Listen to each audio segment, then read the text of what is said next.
Hello, I'm Kathy Jen with the Levy Senior Center Foundation. We are happy to welcome both our in-person and remote audiences to today's Longevity Eating for Energy, Fueling Your Body as You Age, presented by Nadia Khambati and brought to you by the Levy Senior Center Foundation and Endeavor Health. Nadia Khambati, RDN, LDN, is a registered dietitian and clinical integrative nutritionist with over 20 years of experience helping people prevent, manage, and slow the progression of chronic illnesses. She specializes in chronic kidney disease, prediabetes, high blood pressure, and other metabolic conditions, using targeted nutrition strategies that are practical, personalized, and science-based.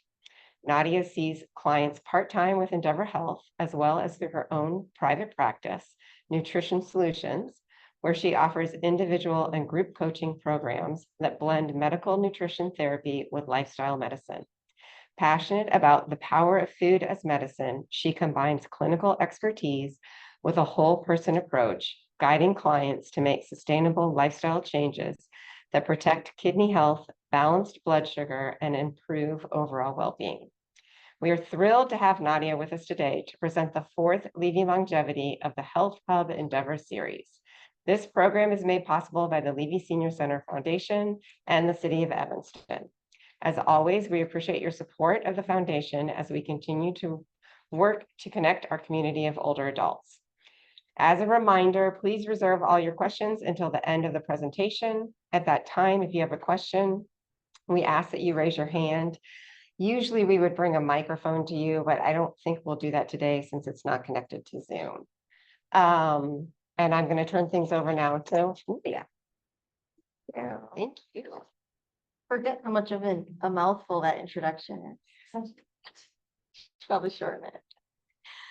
Okay. Hi, everybody. Okay. People hear me now? Yeah. Okay, good. So we've got Zoom, got in person, everybody can hear. See my notes. I'm kind of an old school note person. So thank you for joining me. Today, if you've been to either of the other two lectures I gave here, today this Eating for Energy slideshow is a little less sciencey, I feel. So hopefully it's a little more conversational, a little more practical tips, to-dos, things like that. So definitely, if you have questions, let me know towards the end. I know we have some questions that came in previously. I guess people submitted them either online or whatever. So I'll try and go through those. I did try to incorporate a little bit into a couple of the end slides. So we'll go through all of that. And I will say this, so this slide deck actually is something that I originally developed. Also, this is my contact information if anyone needs it or would like it. I'm gonna close out this box. Okay. If you'd like to take a note, in case you'd like to reach me at any point with questions, you're welcome to take a photo or make a note of that. But I did originally develop this slide deck actually as a presentation for one of our local police departments who needed a wellness initiative, and they noticed some health issues coming up on their annual screenings. And so as you can imagine, unfortunately, our first responders tend to eat very poorly just because of the nature of their work. And so I think a lot of it is still very applicable to this audience, but certainly as questions come up, do let me know. Okay. So the thing about eating for energy is that we have to understand that our bodies follow a natural clock, right? Our circadian rhythm. And I'm just going to set my watch here so I can keep an eye on the time.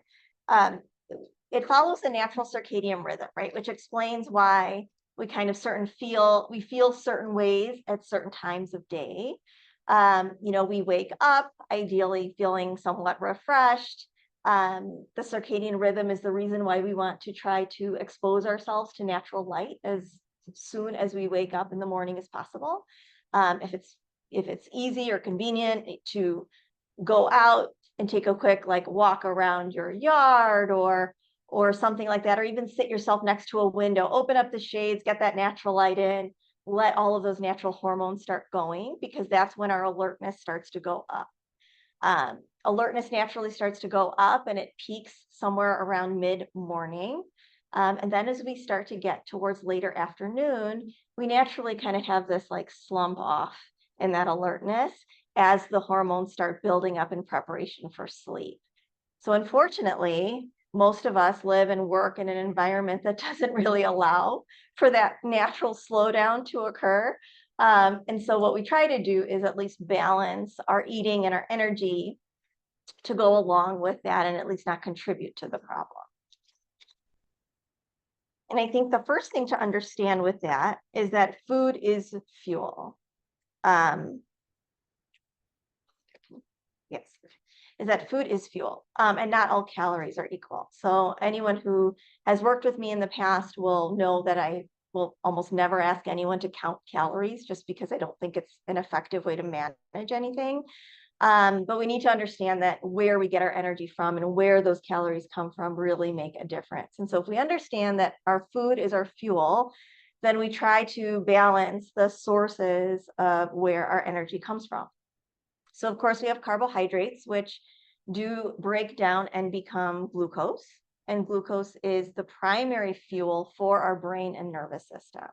It really is the primary source of energy for most of our functions throughout the day, as well as for muscle energy.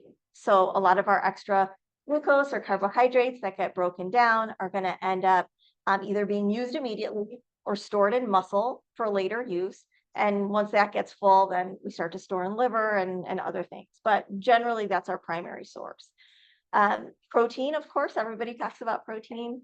Amino acids, some of them are necessary. We need them from food. Again, great for immune function, great for muscle recovery. Also an important player in energy. And then fats, right? Healthy fats, ideally, mostly from plant bases. Fatty acids are a great source of backup energy, as well as the fatty acids help to kind of coat our nerve endings. They help with brain health. Actually, at a very cellular level, you know, our very basic cells have this phospholipid bilayer, right? Which means the fats that we eat in our diet help to contribute to what fats make up that outside layer of the cell, which then determines how easily we absorb nutrition or get rid of waste and that kind of thing. So it all kind of starts playing into different aspects of how we metabolize. Okay. So naturally, the more processed the food is that we eat, the faster it's going to break down, the faster it's going to raise our blood sugar, and then the faster insulin is going to come in, yank that blood sugar out because we don't like blood sugar being high. It's not good for us.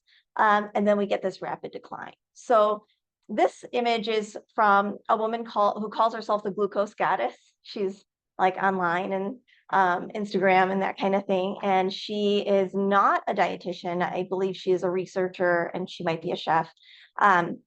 But she does do a lot of these comparisons, which I find very helpful. So you'll see in this first image, right, we start out, let's say we start out the day with kind of a nice low baseline level of glucose. And then, you know, we have this pastry, which has raisins in it, so we think it's healthy. And we decide to eat that, and you'll see how quickly the blood sugar goes up, right? So between that eating time and that 2-hour mark after eating, we have a significant rise in glucose, you know, probably over 100 points. But you'll notice how quickly it comes down as well. So by the time we get to that post 2-hour from eating mark, right, the glucose has actually gone down. It's actually now lower than our original baseline glucose was when we started. So what does that mean? That means that when your blood sugar goes up really fast and it comes down really fast to a point that is even lower than where we started, we feel hungry, we feel moody, we feel tired, right? So it's kind of that, oh, there's all this energy and then all of a sudden it's gone and we feel like this kind of, ugh, and then we eat again, which is usually what happens. But you'll notice in the second photo with the toast and the avocado, how much, you know, and this is like images that you would get for example, from like a continuous glucose monitor, if you were to wear one, right, you would get this kind of time and range. So you'll see that from the eating time, look how long it takes before that glucose even starts to rise, right? So even now, ideally, this is like a whole grain toast, something really hearty and full of fiber and nuts and seeds. But even if it wasn't, the fiber and the healthy fat from that avocado is slowing down the rate at which we can digest the carbohydrate from that food. So we get this kind of slow, steady rise of energy over the course of time. And you'll see that that energy level lasts more than the 2 hours past our eating time, which is great. So do you want it to come down slow? Yeah, we want to try and keep it as steady as possible, like slow release energy. So the common reasons why people sometimes find this energy loss, right, is because a lot of us start our day with caffeine and nothing else, right? Maybe we do caffeine all day long. Maybe we do caffeine and then we start to feel a little hungry or tired, and so we grab something sweet to try to get us through that next little part of the day, right? And in this example, I'm using candy in the photo, but really it's a little deceptive, right? Because what if it's a granola bar that seems healthy, but actually it's just a lot of sugar, or something similar, God forbid, a fruit snack or something.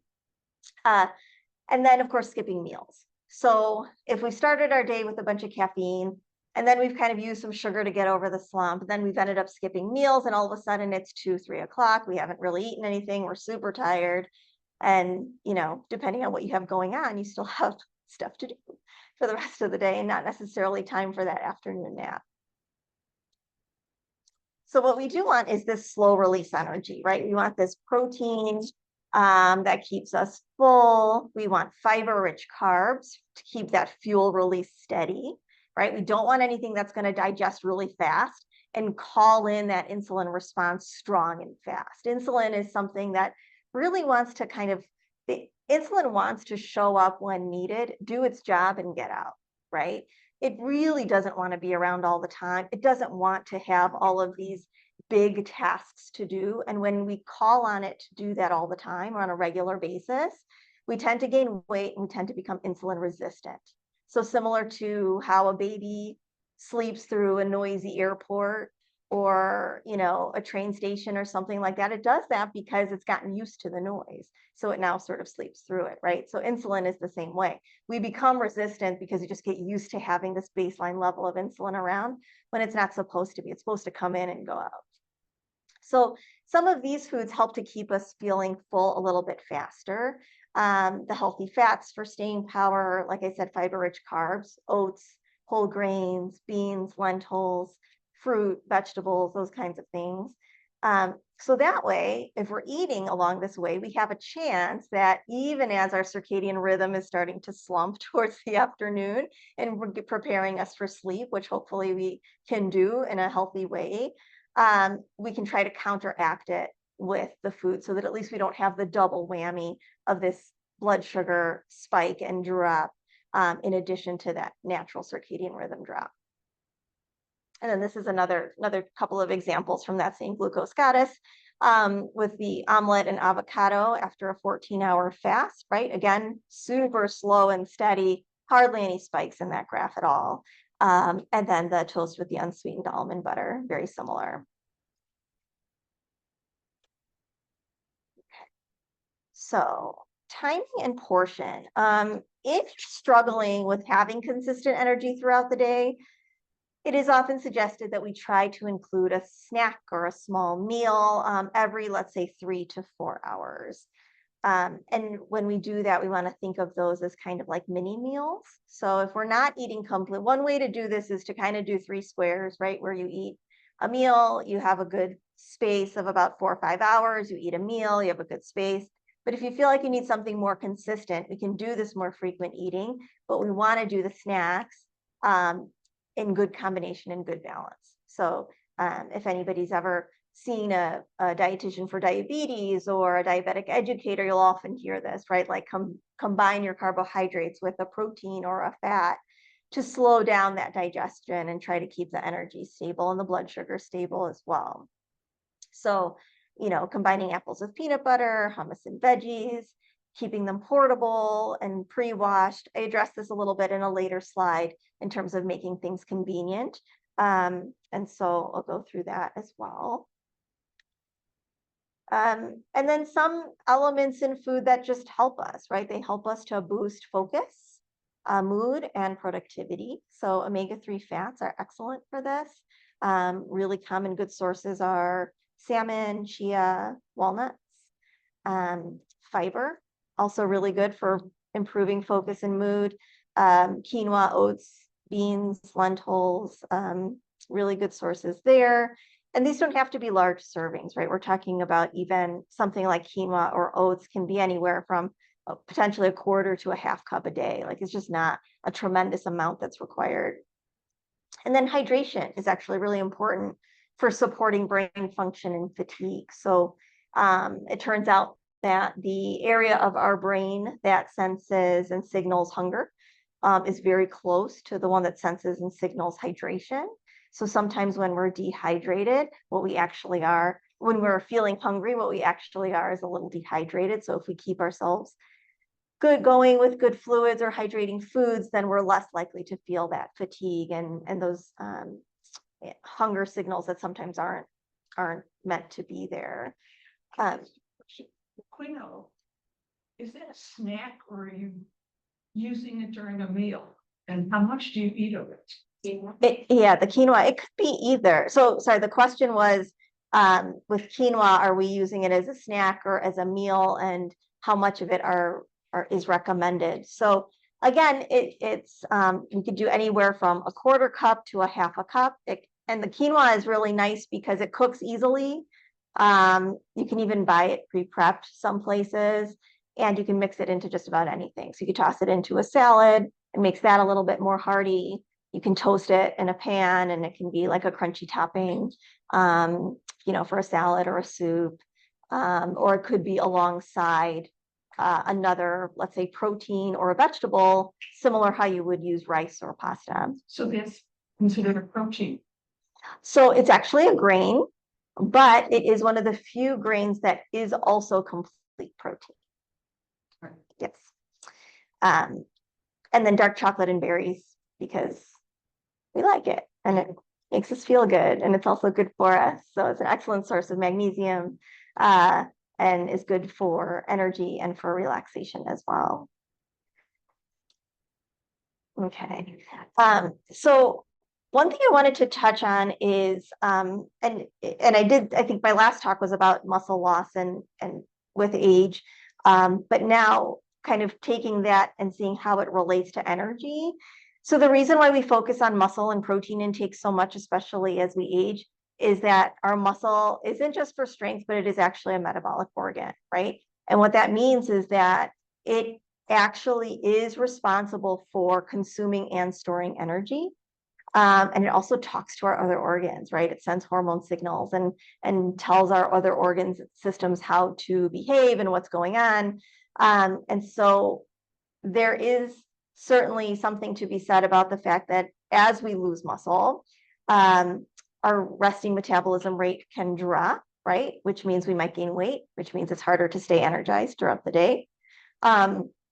Glucose control tends to worsen. So when we're not moving our muscles, when we're not utilizing our strength or maintaining it, it becomes harder to manage glucose from food. And that can, again, lead to these energy crashes or less stable energy throughout the day. And then mitochondrial density declines, which just means that we become less efficient in the way we produce energy from our food. And then, of course, if we're losing muscle and we're not as strong as we used to be, then our everyday tasks feel a little bit harder, and that can also be very tiring, right? And so trying to maintain through nutrition and through some, whatever level of activity you're able to engage in is really important for maintaining energy as well.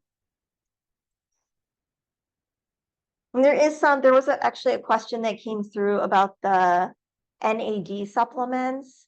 And the NAD supplements are marketed as being supplemental for mitochondrial issues, for better energy production in the cellular level.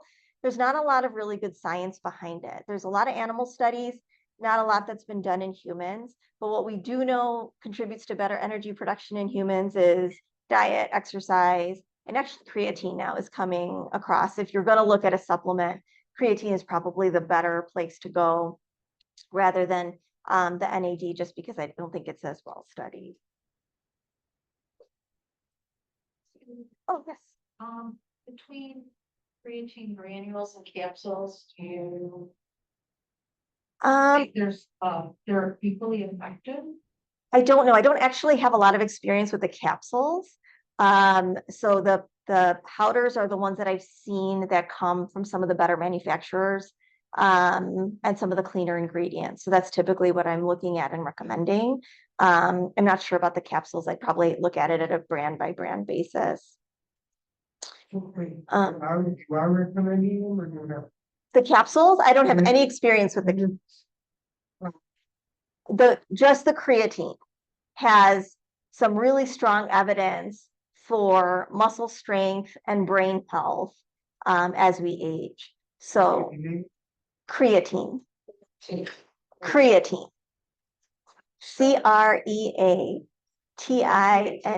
Yeah, yeah. Supplements? It is a supplement. Yeah, we make it naturally in our bodies through food, but sometimes our production declines. So if it's coming in with vitamins, is that okay? Or I've not seen it like that. It usually comes as a standalone supplement. Yeah. Usually when it's combined with other stuff, it's combined with a lot of other not so healthy stuff, like caffeine and everything else. So I wouldn't recommend necessarily lumping it in with a bunch of other stuff. How much of this creatine? I can't make a recommendation in a general setting like that. So it would have to be one-on-one. Okay. So the other issue I wanted to talk about is that when we're looking to do this consistent eating for energy, right? A lot of times people feel like if you do something convenient, it can't be healthy. And I think we need to kind of shift our mindset around that a little bit. Just because something is convenient doesn't mean it's automatically unhealthy, right? And so in this space, I really love all of the pre-washed, pre-cut vegetables and fruits that are out there. I just think it's an amazing thing that we can easily go and grab and be able to use that as a completely portable, healthy snack, right? Whole pieces of fruit, nuts, pre-cut, pre-washed veggies, hummus or guacamole that comes in pre-packaged little containers that we can take with us. Salad bars, like some of the salad bars are great. They give you your choice of everything from a variety of vegetables to proteins, beans and nuts and things that you can add to it. Super quick meal. Doesn't require anybody to go back to the kitchen or go back to cooking if that isn't something that's in your lifestyle right now. Keeping it visible, I think, is really important. So making sure that when you're trying to keep healthier choices around in the house, that you can see them. Don't put them in the drawer. Don't put them in the back of the fridge. Put them out where you can see them and you think to choose them, right? Bring those yogurt cups to the front of the fridge so you open the door and you see them right there. I think that's really important. And then finding the swaps that make sense for you, right? So if you're craving something crunchy, right, consider popcorn, consider roasted chickpeas, consider a healthier alternative to chips instead of just trying to tell yourself not to eat the chips. Try to find something else to fill that void. For example, like if you're craving fast food, you can also grab, sushi or a protein box, which is also, again, fast. You can go somewhere, you can pick it up, you can buy it. Again, not necessarily the same. It's better nutrient quality than, let's say, traditional fast food. Usually like hard-boiled eggs or hummus and veggies or edamame or something like that. Yeah. veggie chips. Veggie chips are not vegetables as much as they tell us they are. So the question was about veggie chips, and I see a lot of people choosing them because they think they're better than chips, and they're just not. I don't know how else to explain it, but they are pretty processed. You know, and they add maybe natural food coloring and stuff in there as well, but it's a lot of potato starch that it's made from, as opposed to an actual vegetable. Okay. So some of the best advice I have for maintaining energy and beyond is to try to get protein at every meal. 20 to 30 grams is considered about average, and it is quite filling. It makes us feel pretty full and satisfied. It doesn't have to be from animal sources. It can also be from plant sources, but generally works well. And adding volume from veggies, so soups, salads, big stir fries, right, where you can add in a lot of bulk to our meal. So we're not trading volume for, you know, for nutrition, right? We still want enough food to feel full. Being hungry is never the goal. So certainly bulking up with veggies, and then not being afraid of healthy fats, right? So fats provide a lot of flavor, and fats, especially when we're eating more vegetables, a lot of those healthy fats help us to digest, absorb, assimilate a lot of the nutrients better, right? Especially the fat soluble nutrients, right? When we have a little bit of fat, so a little olive oil on your salad or some avocado, nuts, seeds, that kind of thing really helps in this way. And then again, the regular meal timing. So sometimes skipping can backfire just because they end up overeating later. But hopefully regular timing works. And that can be multiple snacks, or it can be, you know, small meals throughout the day. Okay. And so typically, I guess to summarize, you know, our energy comes from steady fuel, not quick fixes. So caffeine, sugar might give us a quick boost, but it's not really going to last very long. And so if you find that you're consistently kind of just up and down in terms of fatigue during the day, really take a look at those things and see how you can slow down or kind of flatten that curve that we were talking about. And eating in sync with your circadian rhythm certainly helps. And doing balanced meals and food swaps, right? Trying to find one or two things in a week that you could do differently actually makes a big difference. So I feel like I say this a lot, but the small changes really do add up. Nothing needs to really be a big overhaul. And most of the time, big overhauls don't work, right? They're hard to sustain. It's hard to be consistent with those, but small changes that work for us that we like, we can do. And so that's at least for me, always seems to work the best. Okay. So that's the end of my slides. And I know I've got questions here to go through. So I'll start with these, and then if anyone has additional questions, we can go over those in the room. So one of it is, if I'm intermittent fasting, what should I be breaking my fast with? I'm currently using apple and almond butter. Perfectly good choice. Generally, after a period of fasting, we want something that's easy to digest and gentle on the digestive system. So think like fresh fruit, cooked vegetables, whole grains, proteins like eggs that are not cooked, you know, in a greasy way, but like, you know, a lower fat egg, yogurt, whole grains, that kind of thing. Is not eating 4 hours before you sleep good for resting your brain? Yes.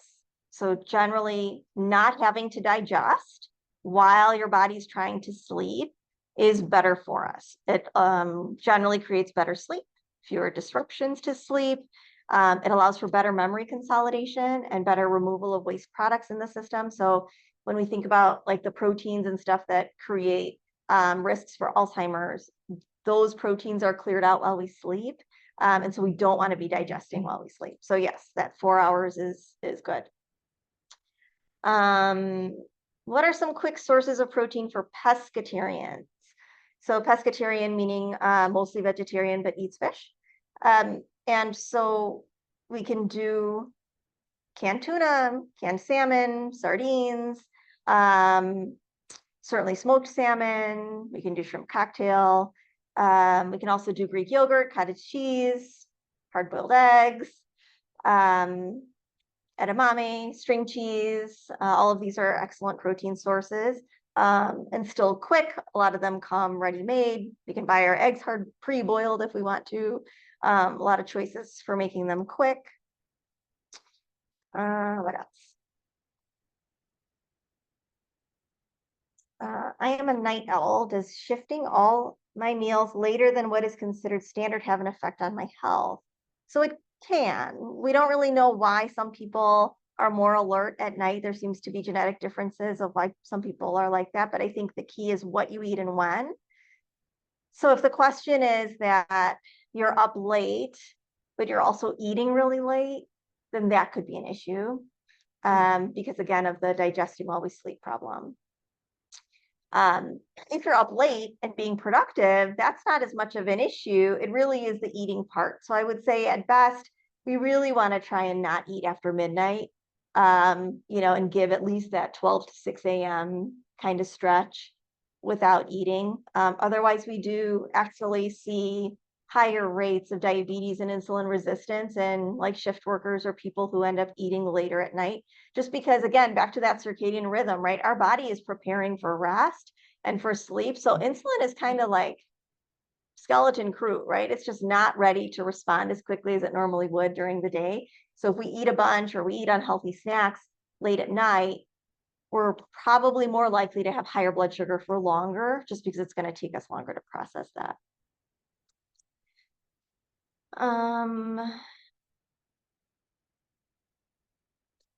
How to break the habit of grabbing what's convenient to eat, knowing it's not a good choice. Not sure how to break the habit, except for what I described about keeping the healthy choices convenient. And sometimes, like I said, it is a little bit of a mind shift in that we tend to think that if something is convenient, it is unhealthy, right? But I think we can find quick snacks that make us feel good. And sometimes it's just kind of changing that taste profile of what you're having, right? Biting into that apple instead of the bag of chips. It is a different experience, I will give you that, but the long-term energy effects is different, right? So, it's like the mind shift, right? Of how understanding the food is fuel, and how whether or not what you love to eat is loving you back, is how I like to say it. So, if that food is loving you back, then it works. But a lot of the foods that we consider comforting aren't actually working for us.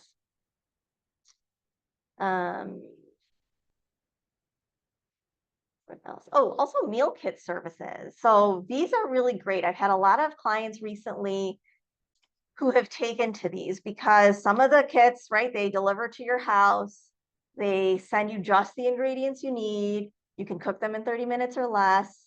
Some of them are frozen, ready to go. And these are perfectly acceptable alternatives to not wanting to cook every day, or not wanting to necessarily have to, grocery shop, do the thing, all of the steps. So I think that is actually another way to make healthy eating more convenient. What else? Is a breakfast of granola with lots of fruit plus orange juice too much sugar to stay alert? And I guess the question would be, what's the quantity, right? So quantity matters, right? Portion size matters. If your granola is a very sweet one and has a lot of added sugar, and then you're putting a ton of fruit, the ton of fruit probably isn't the problem. But if we're not really having anything else with it, there's not like a good protein yogurt, there's not a cottage cheese, there's not an egg, there's not a whole grain really. And then we're just having orange juice, it could potentially be an issue, right? But again, I would say it's hard to quantify without knowing what the amount is. Orange juice is not usually orange juice unless it's fresh. Right. Yes.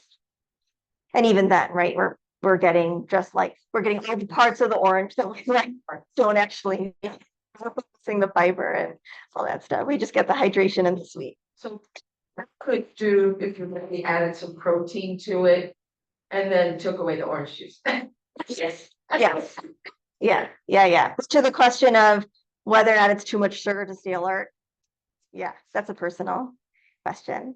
Okay, how to keep weight down with a slower metabolism and not be hungry? Say the question again? The question was how to keep weight down with a slower metabolism and not be hungry. And I guess my question back to this person would be, well, what does that mean?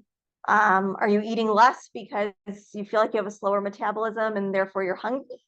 Because again, being hungry is never the goal, right? What we want is to have a bulk of food that feeds us well and makes us feel full and energized throughout the day. We really don't want to be in this I'm always hungry mode, because chances are then you're under eating for your needs because your body's telling you something. And then you might be actually, changing your metabolism that way, right? So if we're not getting, back to our original points, right? If we're not getting good protein and we're not moving and we're not building muscle, but we're trying to artificially kind of maybe lose weight or eat less than what our body's telling us that we need, then that can certainly be an issue. Speed up the metabolism by doing more exercise, moving around more. Right. So muscle directly contributes to our basic metabolic rate. Yeah, exactly. So again, I would say, balancing the diet, right, with fruits, vegetables, whole grains, nuts, seeds, proteins, all of that should allow us to feel full and maintain metabolism. Juices are not fruit. Correct. Okay. We eat on small plates. Is there anything else you suggest to limit portion size? And I guess my question would be, what are we eating on the small plates? And also sometimes the small plate alone is really good for, I think, for visual, right? In terms of telling us, okay, how much food can I fit on my plate? Because our portion perception is so skewed now. However, I will caveat that by saying not all foods need to be in moderation, right? Like we tend to think, oh, all things in moderation, right? Well, we don't need to moderate vegetables or whole grains or necessarily like, fruit or lentils or anything like that. Those foods don't need to be moderated. You can try to eat a ton of them. It's really hard because they make you full. So I think it really goes down to like, if you're already doing the small plate, take a look at the quality of the calorie and the nutrients that are on that plate to see if that will help you to achieve your goals. Did you have a question? So portion scale, helps me even with liquid portions, right? With 5 ounces. Yeah. So I'll use it for random food. And then it helps me recalibrate portion size. And once I get used to that, I know where on glass it goes up. I see. Okay. So the comment was about using a kitchen scale in terms of being able to not just eyeball, but actually quantify how much protein or food. And really the most accurate way to adjust any of that is by weighing it, right? On the back of a pasta package, it'll tell you that a serving size is 2 ounces, but I mean, does anybody know what 2 ounces looks like? Like, I don't.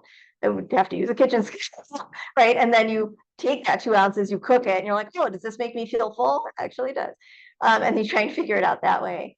But just to clarify, not for liquids though, because that would be volume, not weight. Still volume, not weight. So you would measure differently. Yeah, just to be clear. Okay, so what is the best way a CGM can aid in this endeavor? A continuous glucose monitor. If anyone's not familiar, it's a monitor that you wear, usually connects to like an app on your phone and will give you real-time readings of your glucose throughout the day. Excellent tool. I use it pretty regularly in my practice because people want to know what their individual response to food is. And we now know that it is very individualized. I have some people who just can't eat rice and some people who can totally eat rice. Some people who can't eat apples, some people who totally eat apples. It's different. And so that's how the CGM gives you that data. You wear it, you track your food, you look at your data, and then you try to flatten that curve, right? So wherever you see spikes, even in a non-diabetic person, you will see the up and down. And then as it correlates to your energy or whatever your goals are that you're working on, you try to choose foods that help you flatten that curve. Is low iron common in seniors? And if so, what can be done without medication? I don't think it's common, really, except to the extent that as we get older, we may have more chronic conditions or medications that may contribute to a low iron status. So what I can tell you is that it's probably not common. And addressing the cause, if you have low iron, is really necessary. And what we absolutely cannot do is just blanket take iron supplements. That is not something that you can just decide to take without any data on what your iron stores actually are. So that's just not a good idea. Okay. What effects to the human body does eating canola oil, GMO products, soybean oil, and monosodium glutamate? So this is hard. This is a tough one because there's not a lot of direct science around it. Canola oil is generally considered to be a healthy fat, good alternative to saturated fat. It's accessible. It has a high smoke point. We can cook with it. GMO products, again, kind of a loaded question in terms of our farming practices and the source of food that we have. Also, I hesitate to ask people to kind of go down that rabbit hole of food when I don't know what your options are, right? All the bulk of the research that we have shows that people who eat more plant foods, vegetables, fruits, whole grains, nuts, seeds, regardless of their source, organic or not, GMO or not, do better. They are healthier, right? So if you come to me and say, money's not an option, I have organic stores on every corner, I would like to eat only organic, absolutely have at it. But it is not a blanket recommendation that I am willing to make. There's just not a lot of solid science behind it. And at the end of the day, what I'm doing is trying to help an individual pull forward from wherever they are. And that looks different for everyone. So unfortunately, I'm not really sure I can answer this question to the way the author wants. The monosodium glutamate, the MSG, is a convoluted thing. It actually is a nice lower sodium alternative to table salt. If you have symptoms from consuming MSG, do not consume it. That's all I can say. But it actually is a great source of flavor, lower sodium alternative for a lot of people. So it may not be as loaded as we once thought it was. And what's your opinion on eating blueberries daily? Excellent. Wonderful. Lots of studies that show that eating blueberries daily is healthy, lowers blood pressure, all that good stuff. Eating blueberries daily. Yes. So those are the questions from online. Should we take questions from the room? Yes. Okay. I think you were first. Yeah, I'm a long-time user of flax meal Yes. and never really cared for the seeds. And I started using chia seeds in making a pudding, but I don't like that. Is it okay to continue just doing a chia meal and chia flax meal? Because I use that all the time for my practice and my fruits and my yogurt, stuff like that. I'm nuts for breakfast. So is there anything, I mean, for digestion wise, I don't think I want the seeds. And is it okay to use the flax and chia meal? Okay. So the question was, is it okay to use flax meal versus seeds instead of seeds, or chia meal, meaning ground chia, instead of whole chia seeds as part of your daily routine? And yes, absolutely, it's fine. Flaxseed actually needs to be ground up, so whether you chew it really well or grind it yourself or buy it already ground, no problem. It actually works better that way. And chia, I totally get it. It's the texture thing with the seeds. So if you don't like it, you can do it. Get protein out of chia and flax? You do. You get some protein. You also get omega-3 and fiber. Okay. Question over here. You had mentioned that Greek yogurt is good. What about regular like low fat yogurt? Is that not so good? So I think it depends on what your goal is. If your goal is to try to find something that, like, so if you're eating your you'll play low fat and it makes you feel full, it works for you, it's a great snack, no issues at all. Just check the sugar. Sometimes they add a lot of sugar, the added sugar, not the natural sugar. So when you look on the ingredients, the nutrition facts panel, you'll see the line for added sugar, which means the sugars that have been added in the manufacturing of the product. So if there's a lot of added sugar, I would avoid that, but otherwise, no issues. Some people prefer the Greek yogurt because it's higher in protein.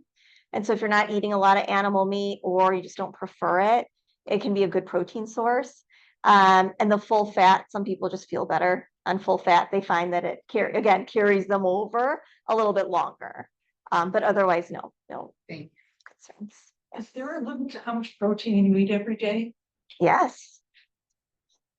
The question is there a limit to how much protein you should eat every day? And there definitely is. I don't know that I can, because the recommendations for protein are individual, right? So they are based on your intake, at least for me. This is how I do it. It is based on your intake, your food choices, your exercise level, your health condition, any of those things that go into play in terms of how much protein you consume and where it comes from. So can you eat too much? Sure. People eat too much protein all the time. They get exposed to too much saturated fat. You get heart disease risks, your cholesterol goes up, all kinds of things. So yes, you can overdo it. That said, people do consume a lot of protein. And as we age, we do have higher protein needs, right? So I don't mean to scare anybody to say that like, oh my gosh, make sure you're not, you're going to hurt yourself if you eat too much protein. You can probably do quite a bit. But if your question is, can you do too much? Yes, you can, especially if it's replacing other healthy foods, right? Which this conversation I have with my teenage son all the time. Everything says protein. Right. Because we've effectively villainized carbs and fat. So now that's all we have. And so everybody's leaning really hard on it. Yeah. Yes. So I noticed that you recommended 20 to 30 grams of protein. Yes. And I wondered if you had recommendations for fiber. How many grams of fiber we should strive for? Yeah. So generally our goal is 25 to 35 grams a day.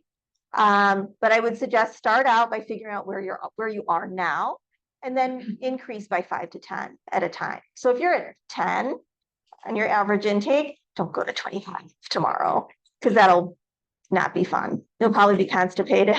You might be a little gassy. It's not going to be easy, but increase slowly from wherever you're at. But the target is a minimum of 25 to 35, and there is no upper limit. Yeah. Follow-up question. Yes. For fats, because I'm also trying to lose weight. Yeah. Any recommendations?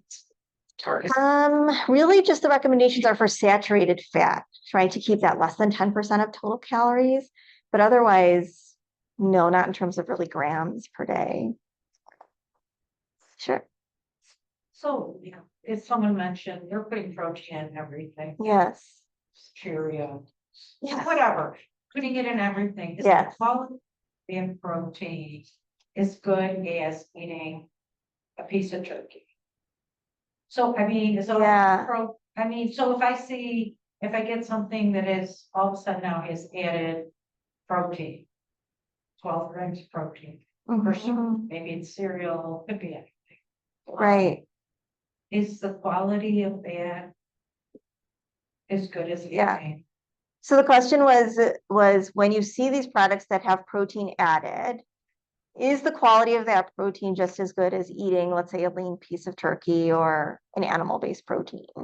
And I guess it really varies. I mean, there are so many sources of protein, especially the ones that are added to food. So there are some products you'll see that have protein in them, right? It's a whole grain, or it's a yogurt or something like that had protein. Just now all of a sudden they're slapping it on the label and bringing it to the forefront, right? Saying, oh, contains protein, because now we know you'll buy it.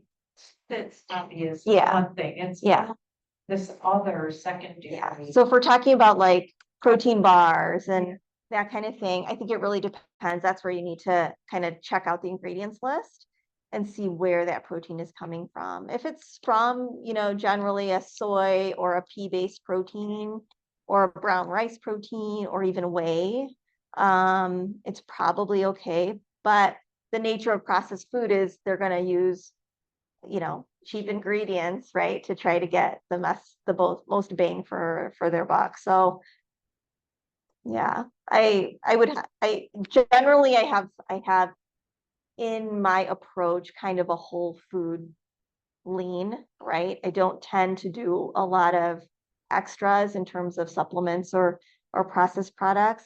So I think that I'm probably just a little skewed with that, but I don't really trust it. Yes. Where does baked plantain fit into it, guy?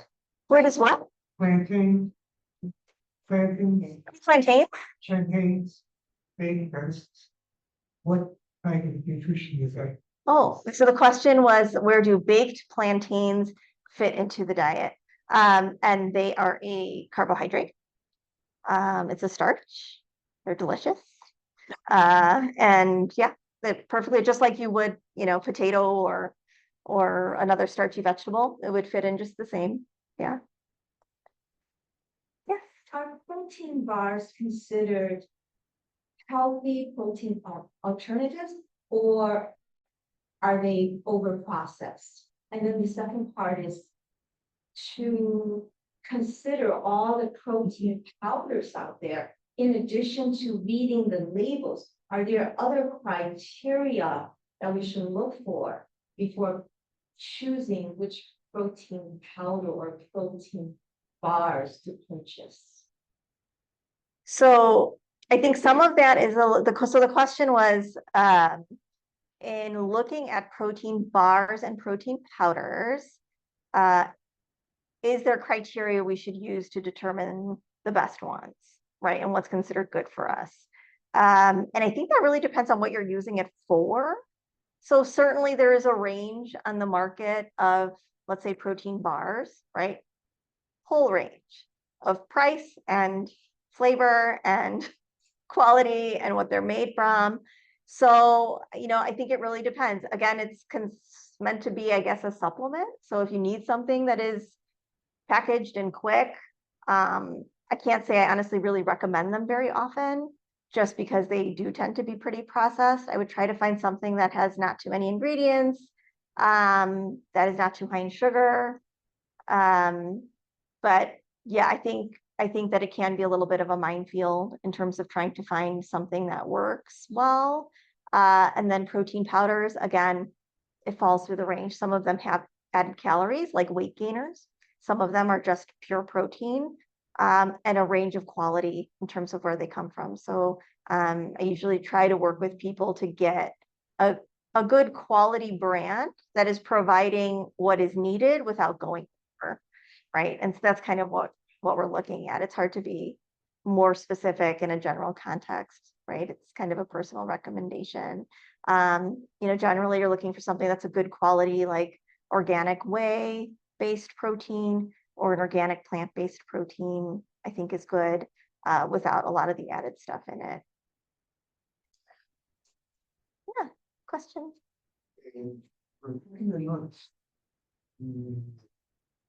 What can people, for us, kind of comparison of classification,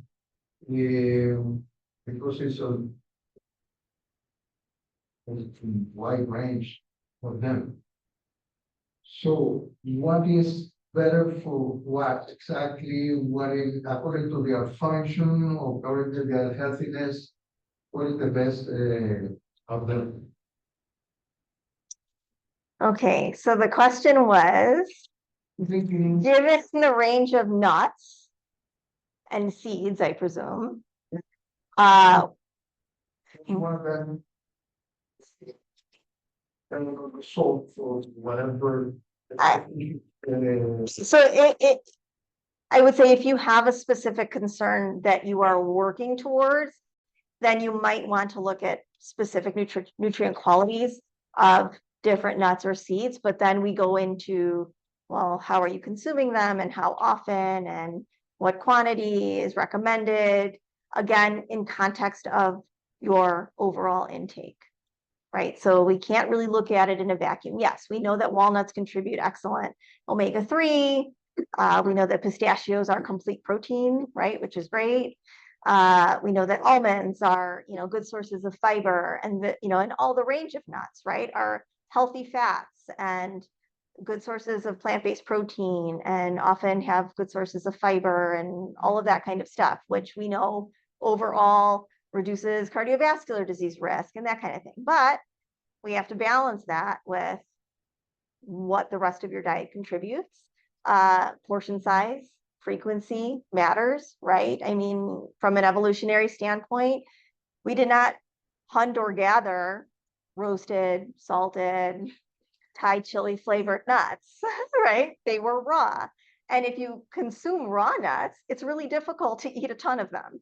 So they're kind of automatically portion controlled that way, right? So it's looking at what your targets are in the context of your overall diet. Yes. Are you aware of any foods that enhance sleep quality? Foods that enhance sleep quality. So maybe so the not eating and not sleeping and digesting timing thing is important. Sorry, the question was, are there any foods that improve sleep quality? So making sure we don't eat too close to sleep is an important one. And then also maybe some foods that promote like better magnesium, which sort of helps us to relax. So we're back to, like cashews, dark chocolate, berries, that kind of thing that tends to help. Some of the tryptophan foods people like to use, right? Like warm milk. It's like dark chocolate might have some caffeine, yeah, but it's also a good source of magnesium. Did you say tryptophan? Food? Yeah. Oh, like how people say about drinking warm milk before bed. Like that's why. Yeah. Does milk have tryptophan in it? Yeah, it has kind of a soothing sort of slow down effect. Works. Yeah, it does work, doesn't it? Yes. So when you're basically being healthy, eating your proper foods, the butter, a little here, red wine, a little here. Yeah. So the question is a little real butter and red wine actually a problem if you're generally trying to be healthy and living a healthy lifestyle and all of the rest of it, right? I have no problem with butter. I enjoy butter. I recommend it. Moderate, small amounts of real, maybe unsalted butter if you have, yeah, absolutely, right? That's a real food to me. And so I have no issues recommending that. The red wine thing is now a little controversial, right? Because alcohol is no longer recommended by a number of health agencies. That research is also, I don't know, needs to be digged into a little bit too, right? There's a lot of confounding factors about who drinks red wine and why it's healthy. And it's probably more related to the other things they're doing in their life and their access to healthcare and that kind of thing than it is about actually drinking red wine. So, well, not everything. Yeah. So I can't make a recommendation for it. Right. There is no recommended amount. The recommendation now is if you don't drink, don't start. And if you do, then you do, but I can't really tell exactly. I can't really tell you. Rice for 2 weeks, it's not bad. You have to put it in the refrigerator and have a little taste here. They always like to say, yes. Yeah. So I always say to people who come to see me and visits that, look, we're working to improve your nutrition. And understand that a lot of the people I see have multiple chronic illnesses, right? So we're balancing a lot of different things. And so I always do say to them, look, if I help you balance your diet without getting rid of your quality of life, right? Then there's no point, right? There's no point in me helping you live 5 years longer if you're miserable, right? We still have family and occasions and social stuff and traditions and important things that are food related.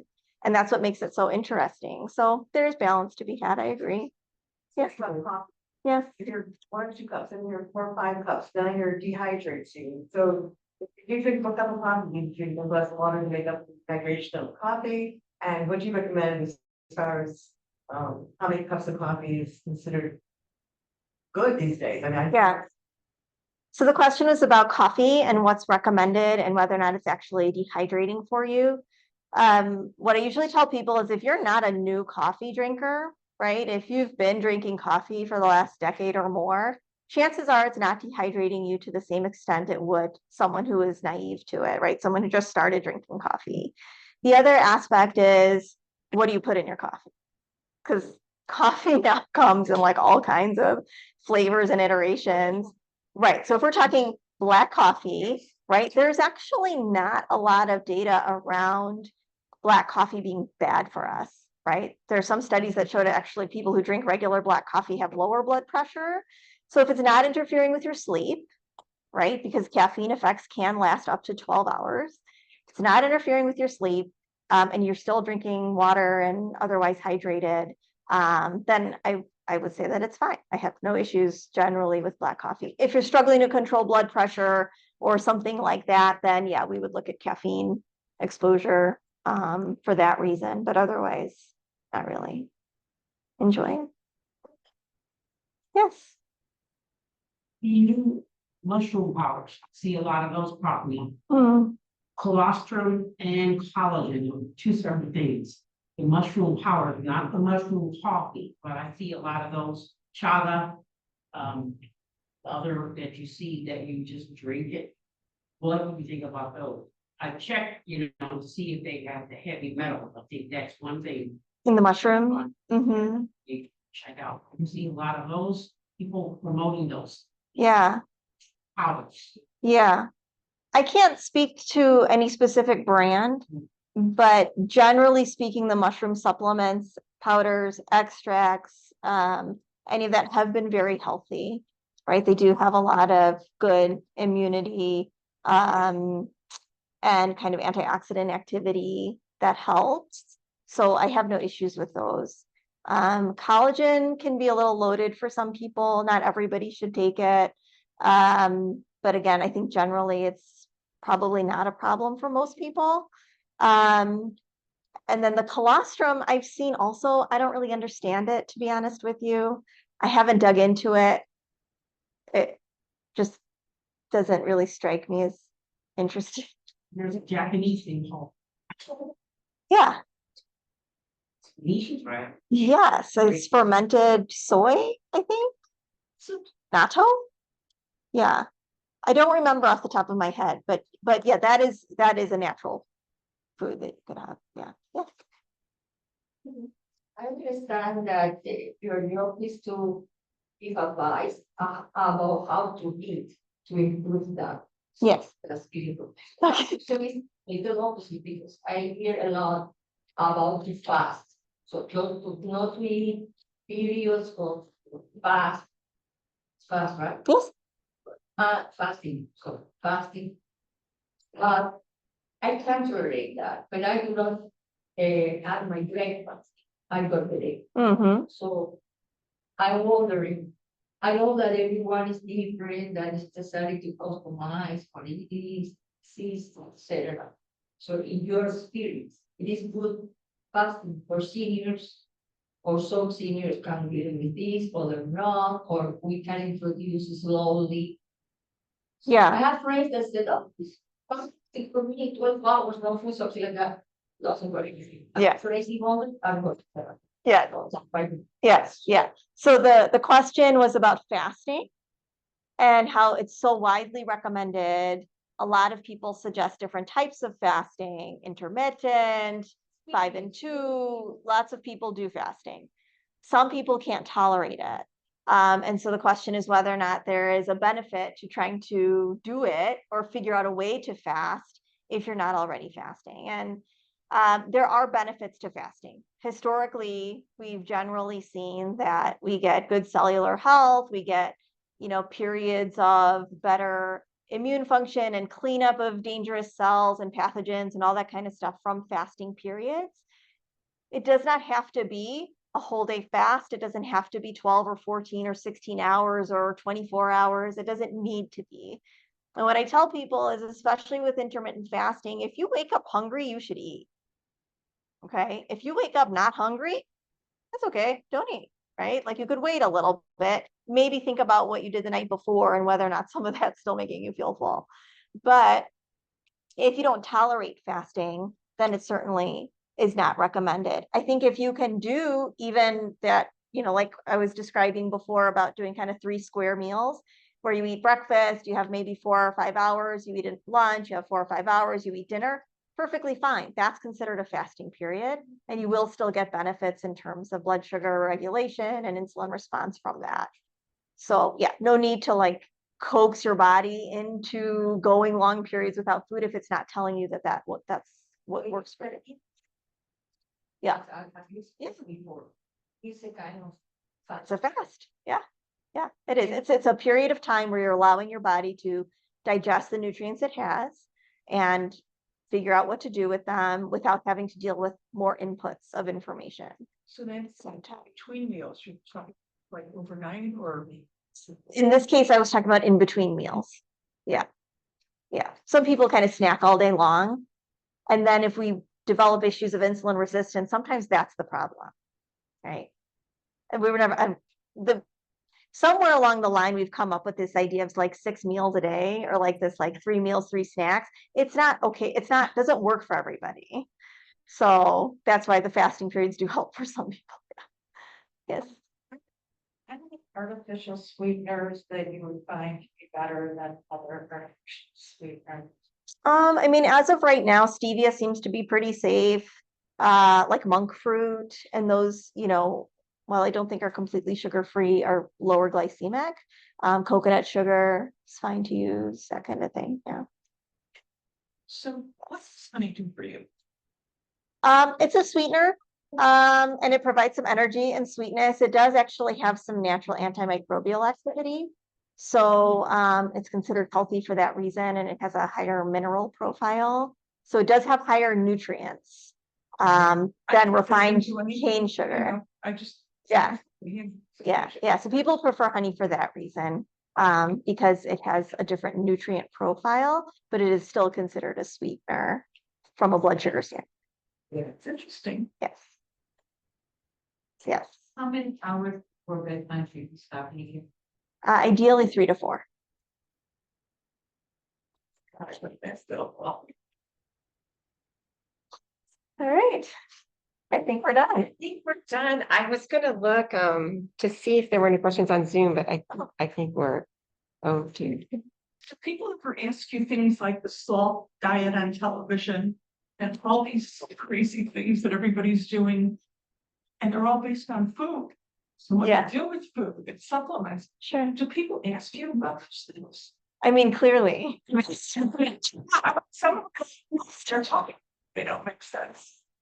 Yeah, I mean, there's just so much information out there, right? And the information is like constant, and it can be really confusing for well-intentioned people who are just trying to like eat healthy and enjoy their food, but sometimes maybe a little bit on purpose. I think, nutrition information tends to be convoluted and every little soundbite gets broadcast, right? So, the egg is a great example. It's been up and down for the last, 2-3 decades of good and bad or whatever.